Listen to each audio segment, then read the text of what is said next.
Selamat siang, Pak. Perkenalkan, saya Lutgadis Fatminacho dengan NIM 192114142 ingin membahas mengenai materi UTS yaitu perkembangan perekonomian Indonesia. Yang pertama, mengenai pertumbuhan perekonomian Indonesia. Sebelumnya, saya ingin menjelaskan mengenai teori pertumbuhan ekonomi. Teori pertumbuhan ekonomi itu mengkaji faktor-faktor yang mempengaruhi pertumbuhan ekonomi. Ada beberapa teori pertumbuhan ekonomi, yaitu yang pertama, teori pertumbuhan ekonomi historis. Menurut Sombart, pertumbuhan ekonomi suatu bangsa dapat dibagi menjadi tiga tingkatan. Yang pertama, masa perekonomian tertutup. Pada masa ini, semua kegiatan manusia semata-mata hanya untuk memenuhi kebutuhannya sendiri. Individu atau masyarakat bertindak sebagai produsen sekaligus konsumen, sehingga tidak terjadi pertukaran barang atau jasa. Masa perekonomian ini memiliki ciri-ciri. Yang pertama, kegiatan manusia untuk memenuhi kebutuhan sendiri. Kedua, setiap individu sebagai produsen sekaligus sebagai konsumen.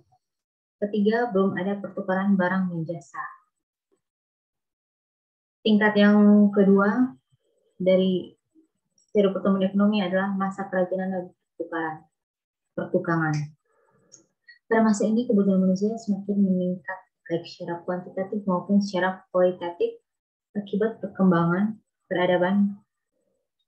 Peningkatan kebutuhan tersebut tidak dapat dipenuhi sendiri, sehingga diperlukan pembagian tugas sesuai dengan keahlian masing-masing.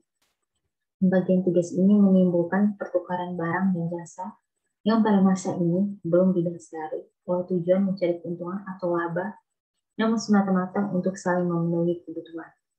Ciri-cirinya itu seperti meningkatnya kebutuhan manusia, adanya pembagian tugas sesuai dengan keahlian, timbulnya pertukaran barang dan jasa, dan pertukaran belum didasari pada motif laba. Tingkatan yang ketiga, masa kapitalis. Pada masa ini, muncul kaum pemilik modal atau kapitalis. Dalam menjalankan usahanya, kaum kapitalis memerlukan para pekerja atau kaum buruh. Produksi yang dilakukan oleh kaum kapitalis tidak lagi hanya sekedar memenuhi kebutuhannya, tetapi sudah bertujuan untuk mencari laba. Yang kedua, ada teori pertumbuhan klasik dan neoklasik. Yang pertama, teori klasik itu menemukan bahwa pertumbuhan ekonomi sebenarnya bertumbuh pada pertambahan penduduk.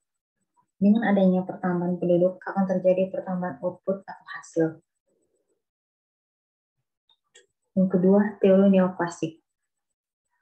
Teori neoklasik ini adalah pertumbuhan ekonomi yang merupakan rangkaian kegiatan yang bersumber pada manusia, akumulasi modal, pemakaian teknologi modern, dan hasil atau output. Adapun pertumbuhan penduduk yang dapat berdampak positif dan dapat berdampak negatif. Karena itu, pertambahan penduduk harus dimanfaatkan sebagai sumber daya yang positif. Yang berikutnya itu mengenai pertumbuhan perekonomian Indonesia. Pertumbuhan ekonomi adalah ukuran kinerja perekonomian makro suatu negara untuk mengetahui tingkat kesejahteraan ekonomi warga negaranya. Ukuran atau indikator pertumbuhan ekonomi Indonesia itu yang pertama, persentase pertumbuhan total atau PDB atau GDP atau Growth Analysis. Yang kedua, persentase pertumbuhan komponen PDB atau GDP dari sisi produksi atau lapangan usaha atau Share or Contribution Analysis. Yang ketiga, persentase pertumbuhan komponen PDB atau GDP sisi pengeluaran atau Share atau Contribution Analysis. Yang keempat, nilai pendapatan per kapita atau PDB per kapita. Yang kelima, proporsi kontribusi pertumbuhan ekonomi spesial atau Special or Geographic Contribution Analysis. Periodisasi pertumbuhan ekonomi Indonesia tuh masa sebelum kemerdekaan sampai 1945. Masa awal kemerdekaan dari 1945 sampai 1951. Masa Orde Lama dari 1951 sampai 1996, masa Orde Baru dari 1967 sampai 1998, masa Orde Reformasi dari 1999 sampai sekarang.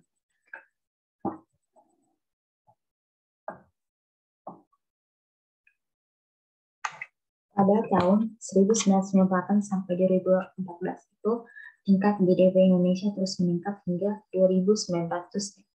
2.909.909.181 dalam miliar rupiah.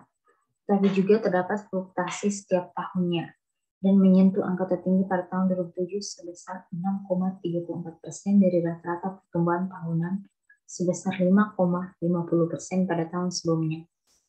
Pada tahun 2013, tingkat growth Indonesia mencapai 5,1%, yaitu masih di atas rata-rata tahunan. Sedangkan dari sisi kontribusi terhadap jumlah GDP Indonesia, tingkat share terhadap GDP cenderung meningkat setiap tahunnya. Tahun yang mengalami peningkatan terbesar adalah tahun 2014, yaitu 8,78% dari rata-rata share tahunan sebesar 5,88%. Terhitung sejak tahun 2008 sampai 2014, tingkat share berada di atas rata-rata share tahunan.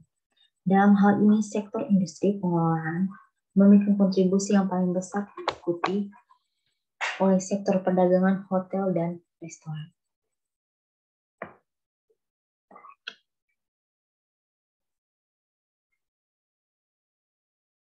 Yang berikutnya, kebijakan stabilitas perekonomian Indonesia.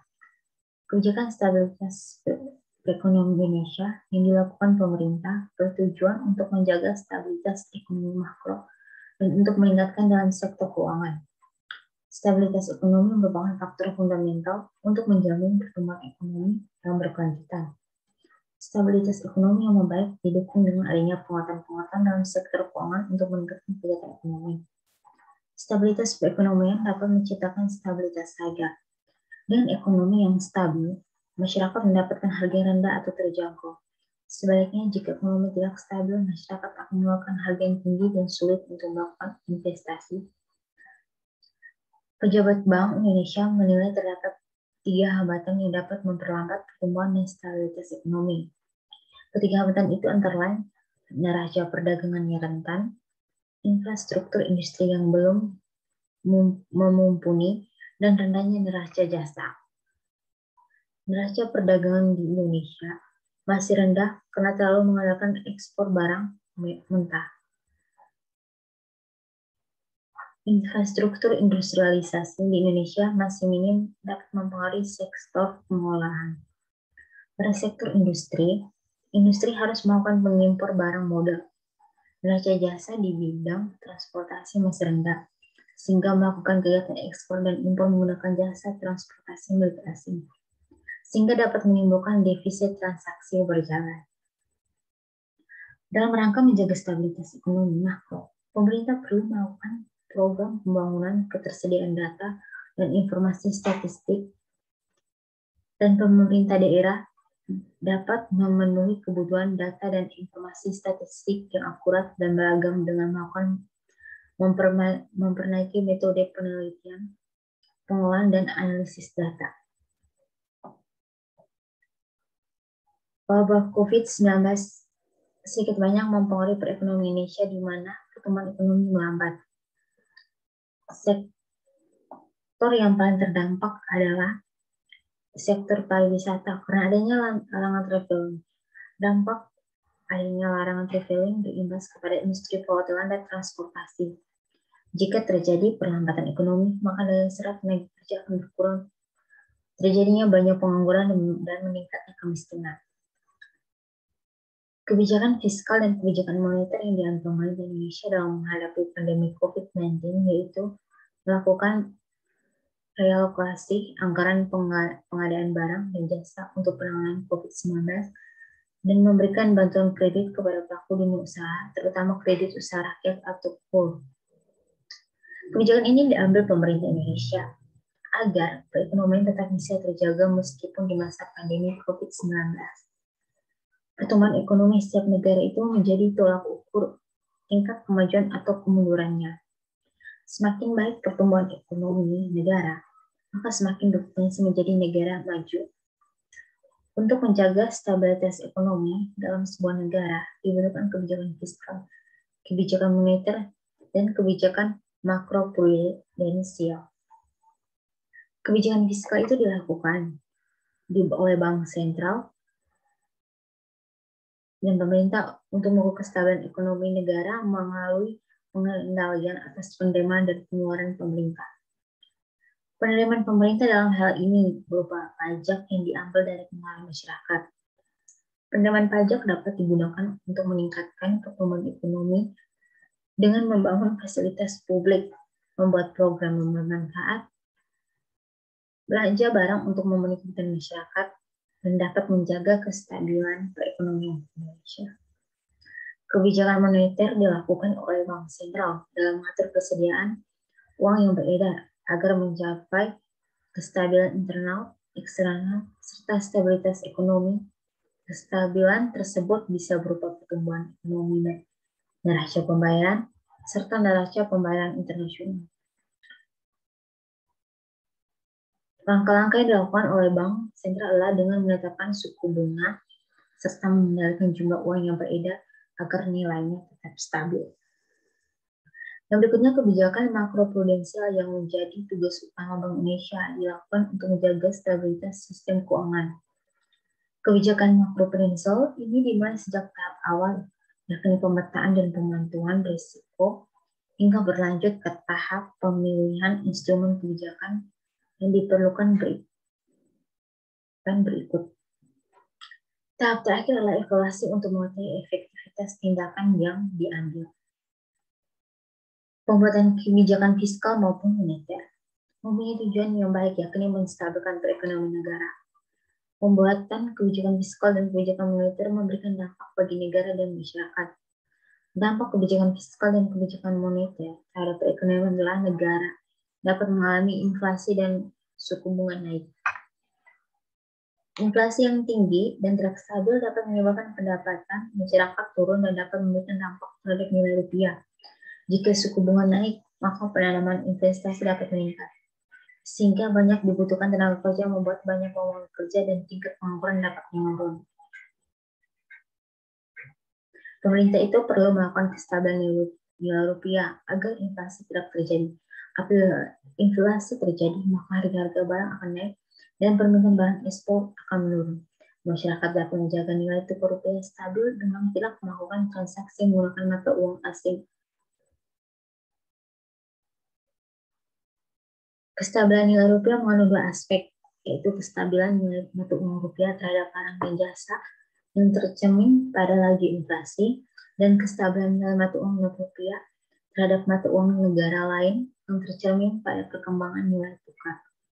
Stabilitas nilai uang dibuat dan dilaksanakan oleh Bank Indonesia sebagai bank sentral. Menurut data BPJS, jumlah PDB tahun 2020 di semua sektor dengan data triwulan 1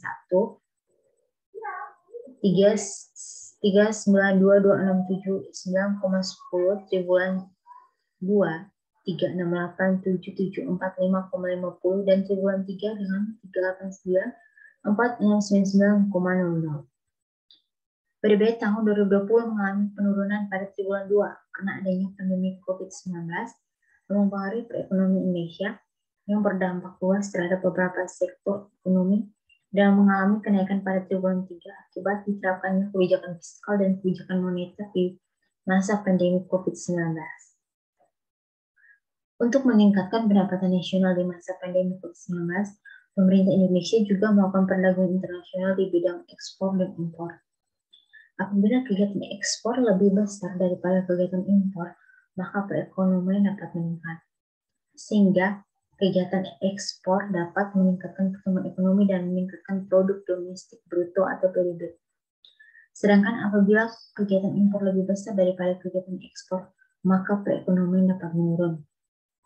Berdasarkan data BPS tahun 2020, jumlah nilai impor migas non-migas adalah 92109,2. Nilai impor non-migas adalah 8267,1,1. Sedangkan untuk nilai impor migas adalah 9438,1. Jumlah nilai ekspor migas non-migas lebih tinggi dibanding nilai impor migas non-migas sehingga dapat meningkatkan pertumbuhan ekonomi. Kegiatan ekspor migas non-migas menjadi salah satu komoditi untuk diekspor ke negara lain. karena komoditas migas dan migas merupakan salah satu penyumbang terbesar pendapatan negara. Komoditi ekspor migas adalah produk minyak hasil manufaktur, minyak mentah dan gas alam hasil pertambangan, gas LPG dan gas lainnya hasil manufaktur.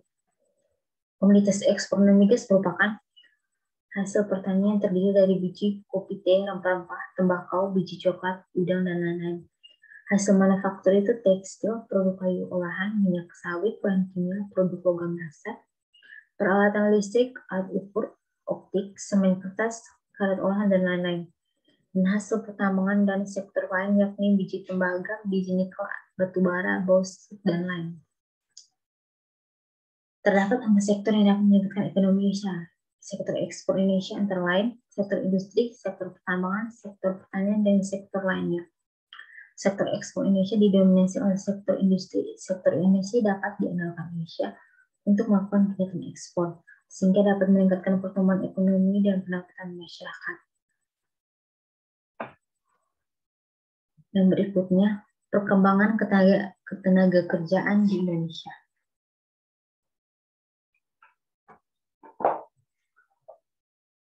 Pekerja buruh atau WAPRAS. Ketika Indonesia memproklamasikan kemerdekaan pada 17 Agustus 1945 setelah 390 tahun dijajah, sistem kerja dan pembedaan pekerjaan belum sempat direformasi, sehingga masih ada pembedaan struktural warga negara yang melaksanakan pekerjaan di Indonesia, yakni warga negara yang bekerja sebagai pegawai negeri sipil, pegawai negeri militer, pegawai usaha milik negara, pegawai swasta murni, serta ditambah dengan pekerja lepas, yakni pekerja yang melaksanakan pekerjaan berdasarkan kebutuhan atau pekerja informal.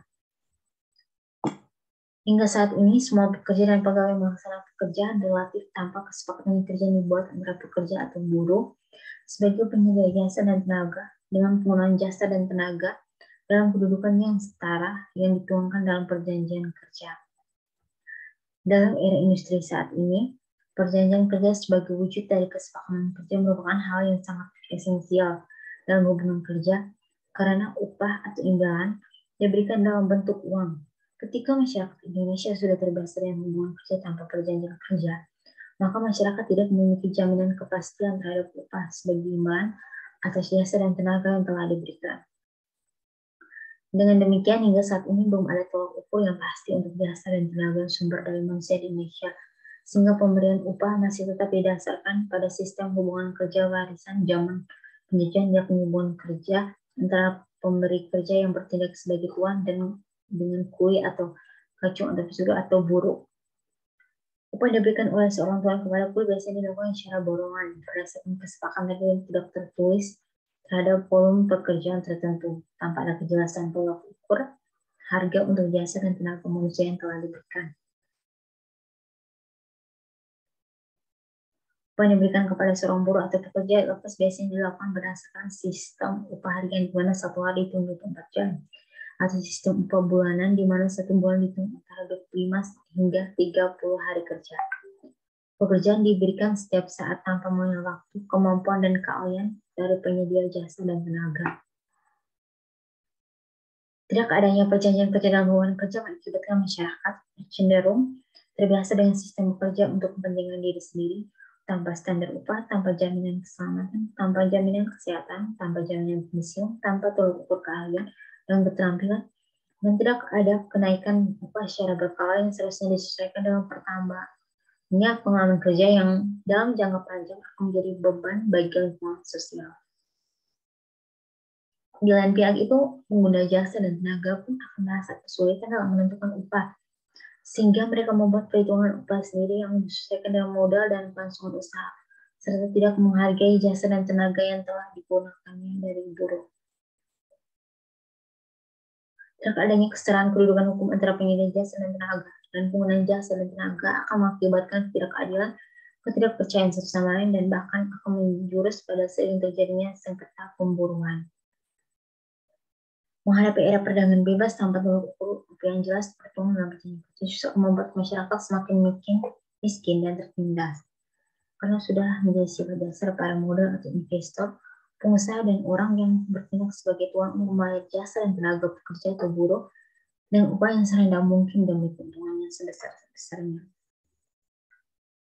Mereka itu tidak akan segan untuk melakukan kolusi dengan otoritas tenaga kerjaan untuk menghasilkan aturan yang menguntungkan dengan menggunakan sedikit tekanan dan iming-iming dukungan untuk memperoleh jabatan dan kekayaan.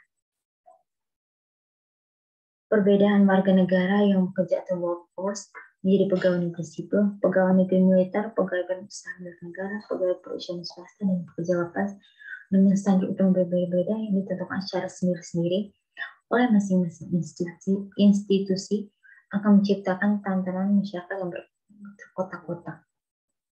Sehingga akan mudah memicu kecemburuan sosial karena warga masyarakat menganggap bahwa pekerjaan yang satu lebih mulia daripada pekerjaan yang lain. Dan upah atau gaji institusi yang kerja yang satu akan lebih terjamin daripada institusi kerja yang lain. Dalam lingkungan masyarakat seperti ini akan sering terjadi perilaku korupsi dan nepotisme dalam pelaksanaan pekerjaan.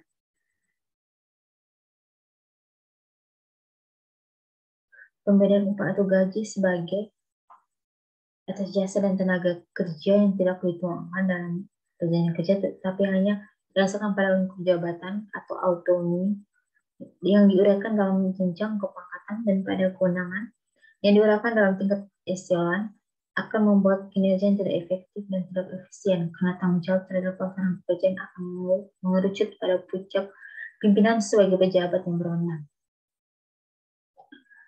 Masyarakat pekerja atau pegawai akan terbiasa dengan pembebanan segala urusan dan tanggung jawab pekerjaan kepada atasan, sedangkan anak buah akan cenderung lepas tanggung jawab. Selanjutnya, masyarakat akan mengukur kesuksesan bukan atas dasar prestasi, namun hanya pada didasarkan atas pencapaian jabatan yang lebih tinggi dengan gaji, tunjangan, dan fasilitas yang besar dengan kewenangan yang seluas-luasnya. Tidak adanya perjanjian dalam hubungan kerja akan membuat pemerintah mengalami kesulitan dalam menghitung statistik angkatan kerja atau workforce secara nasional karena banyaknya angka pengangguran tidak kentara yang akan berdampak pada terjadinya kesenjangan sosial antara kelompok yang secara nyata telah memberikan jasa dan tenaga tetapi mendapat upah tidak sesuai dan kelompok yang tidak memberikan jasa dan tenaga namun tetap mendapat upah sesuai peraturan yang berlaku. Dalam masyarakat yang tidak memiliki kebiasaan menggunakan perjanjian kerja yang tertulis dalam rangka melaksanakan pekerjaan, maka tidak terhindarkan terjadinya eksploitasi terhadap pekerja anak, sulitnya kesempatan kerja, tidak ada standar kompetensi dan profisiensi, dan tidak ada jaminan untuk hari tua. Tidak adanya standar upah yang ditetapkan secara nasional justru akan memicu persaingan yang tidak sehat karena akan terjadi polusi korupsi dan nepotisme dalam melaksanakan pekerjaan ditambah dengan tidak adanya hubungan kerja yang harmonis dan berdasarkan berdasar saling menghargai dan saling mengerti atau pekerja junior dan senior. Dokumen perjanjian dibuat dalam sekurang-kurangnya 4 rangkap untuk bagi orang yang ingin bekerja dan ingin mempunyai surat perjanjian kerja.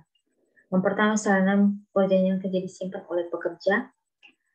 1 salinan disimpan oleh pengguna jasa dan tenaga. 1 salinan dikirim kepada kantor perwakilan negara di luar negeri, di mana pekerja melaksanakan perjanjian kerja, dan 1 salinan disalinkan kepada otoritas ketenagakerjaan negara setempat. Dalam upaya melindungi tenaga kerja nasional di luar negeri, maka otoritas ketenagakerjaan nasional wajib membuat nota kesepahaman atau Memorandum of Understanding dengan otoritas ketenagakerjaan di negara lain yang pada prinsipnya berisi substansi dari pesanan, yakni jaminan kepastian pemberian upah, jaminan tolak ukur kerja, dan jaminan kesetaraan kehidupan antara pekerja dengan penggunaan jasa dan tenaga sesuai peraturan perundang-undangan di negara tempat perjanjian kerja dilaksanakan.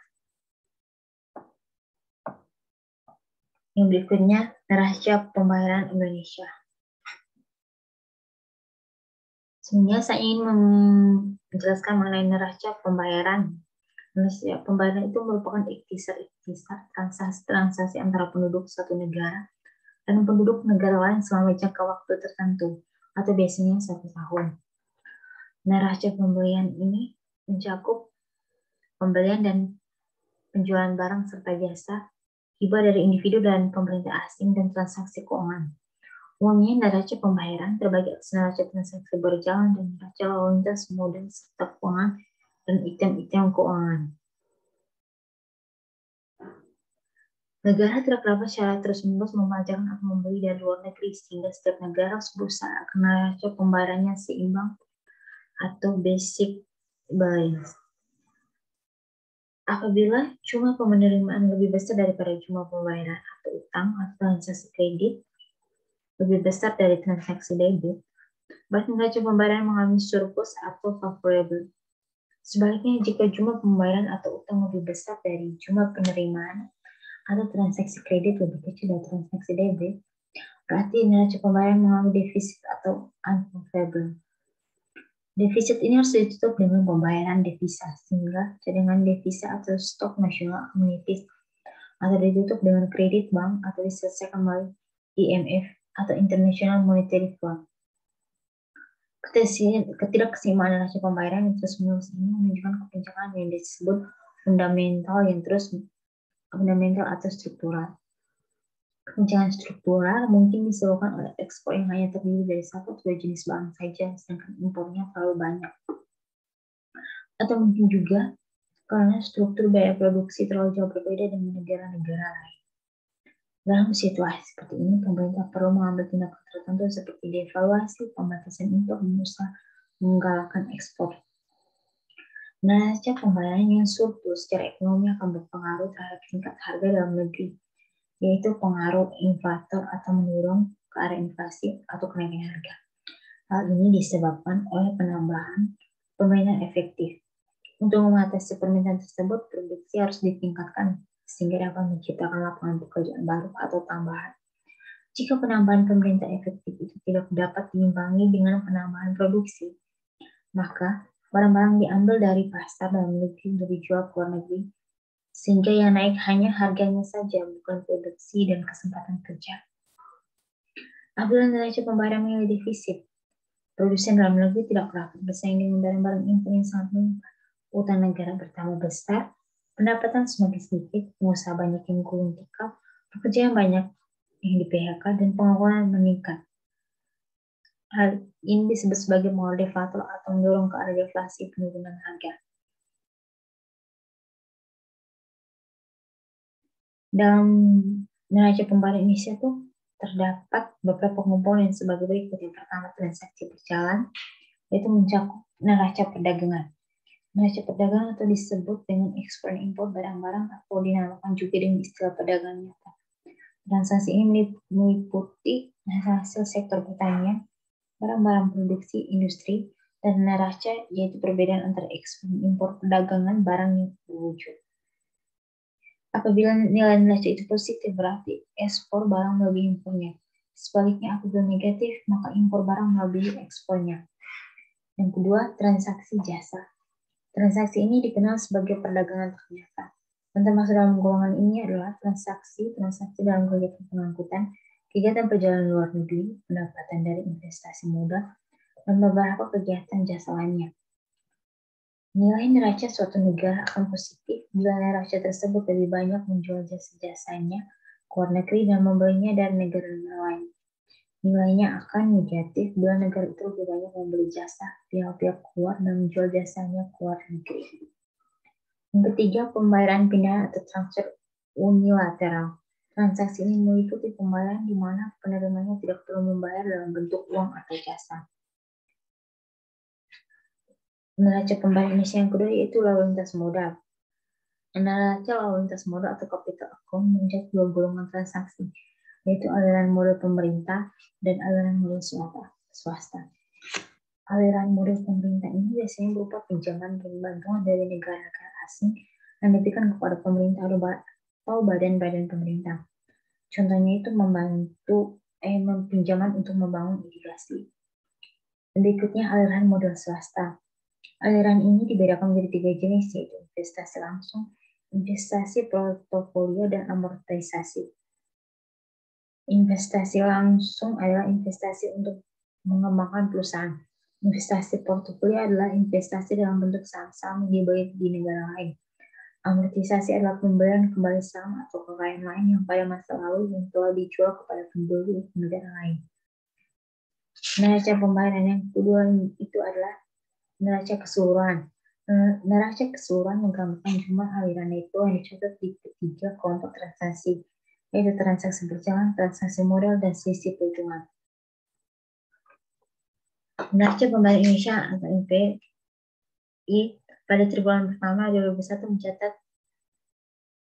surplus sehingga menopang ketahanan eksternal. NPI pada triwulan 2021 mencatat surplus sebesar 4,1 miliar dolar Amerika Serikat setelah mengalami defisit sebesar 0,2 miliar dolar Amerika Serikat pada triwulan sebelumnya. Surplus tersebut berasal dari surplus transaksi modal dan finansial yang melampaui defisit transaksi berjalan yang rendah. Dengan perkembangan tersebut, posisi cadangan devisa pada akhir Maret 2021 mencapai 137,1 miliar dolar Amerika Serikat, meningkat dari 135,9 miliar dolar Amerika Serikat pada akhir Desember 2020. Posisi cadangan devisa tersebut setara dengan pembayaran 9,7 bulan impor dan pembayaran utang luar negeri pemerintah serta berada di atas standar kecukupan internasional. Transaksi berjalan pada triwulan 1 2021 mencatat defisit rendah di tengah kinerja neraca barang dan tetap surplus. Transaksi berjalan pada periode laporan mencatat defisit sebesar 1, miliar dolar Amerika Serikat atau 0,4% dari PDB, setelah pada triwulan sebelumnya mencatat surplus sebesar 0,9 miliar dolar Amerika Serikat atau 0,3% dari PDB. Perkembangan ini didukung oleh pencapaian surplus neraca barang akibat perbaikan kinerja ekspor, seiring peningkatan permintaan dari negara mitra dagang dan kenaikan harga komoditas dunia.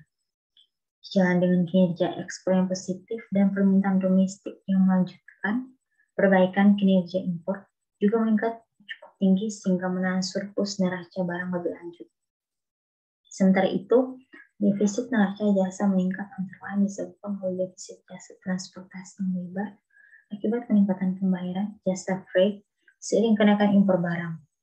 Di sisi lain, defisit neraca pendapatan primer tercatat lebih rendah dibandingkan dengan capaian pada triwulan sebelumnya, sejalan dengan penurunan pembayaran kupon dan dividen investasi portofolio.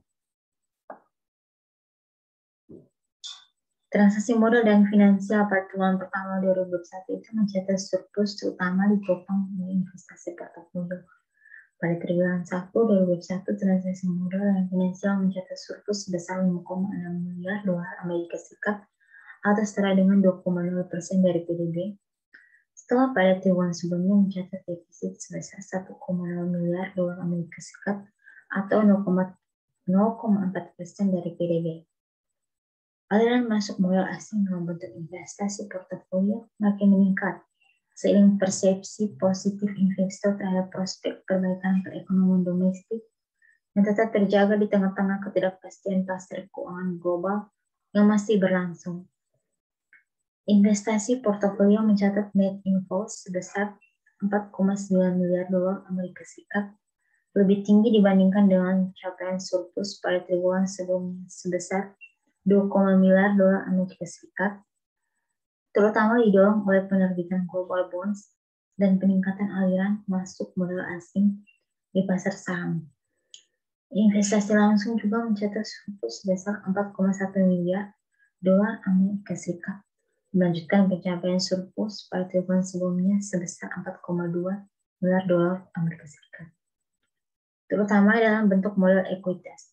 Sementara itu, transaksi investasi lainnya mencatat defisit yang lebih rendah antara lain disebabkan oleh penurunan penempatan simpanan di luar negeri. Kedepannya, Bank Indonesia senantiasa mencermati dinamika perekonomian global yang dapat mempengaruhi prospek NPI dan terus memperkuat bauran kebijakan guna menjaga stabilitas perekonomian serta mewujudkan koordinasi kebijakan dengan pemerintah dan otoritas terkait guna memperkuat ketahanan sektor eksternal. Sekian pembahasan saya mengenai pertumbuhan perekonomian Indonesia. Jika ada salah kata, mohon maaf.